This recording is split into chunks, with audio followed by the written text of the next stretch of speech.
The first lie started with a letter taped to my door, not mailed, not emailed, taped, like a public warning. Final notice, unauthorized structural modification. The problem? I hadn't modified anything. Not a nail, not a flower pot, not even a welcome mat.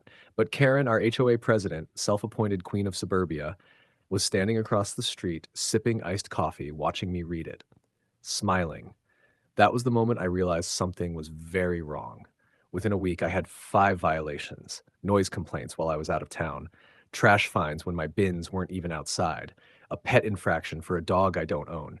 Every email I sent was ignored. Every phone call went to voicemail. Every meeting request was postponed. Meanwhile, Karen started telling neighbors I was under investigation, that I was non compliant, that I was a problem resident. People stopped waving.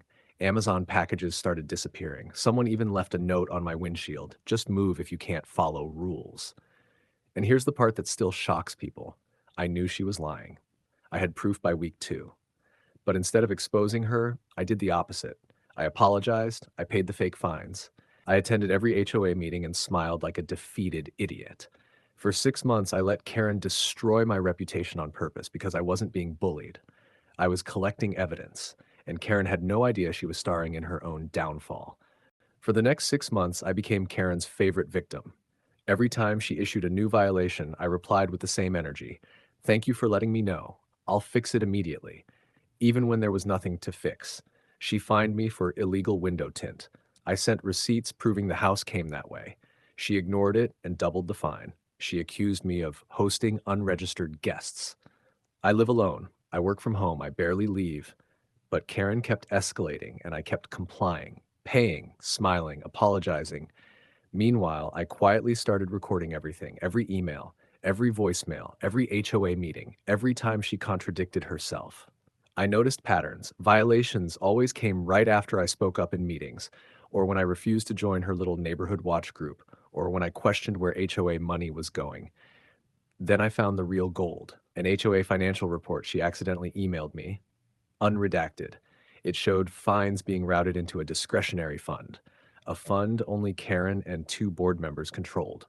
Translation: my fake violations were literally paying for her lifestyle, her new SUV, her backyard renovation, her community outreach lunches. She wasn't enforcing rules. She was running a legal-looking extortion ring. And the best part, she thought I was too scared and stupid to notice. So I leaned in harder, I let her dig deeper, I let her get greedier.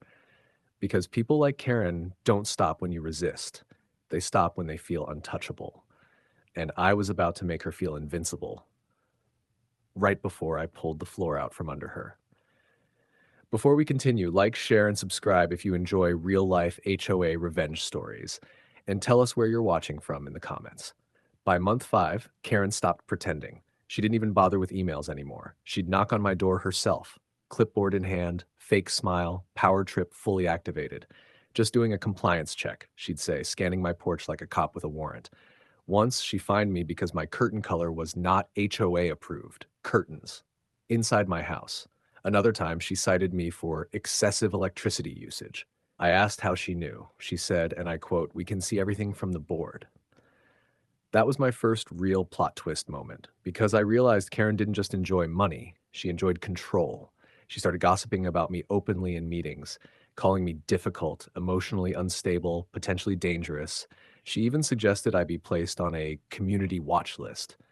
No vote, no vote, no process, just her word. Neighbors stopped inviting me to things. One woman told me quietly, "Karen said you're being investigated by the city." The city? For what? Existing?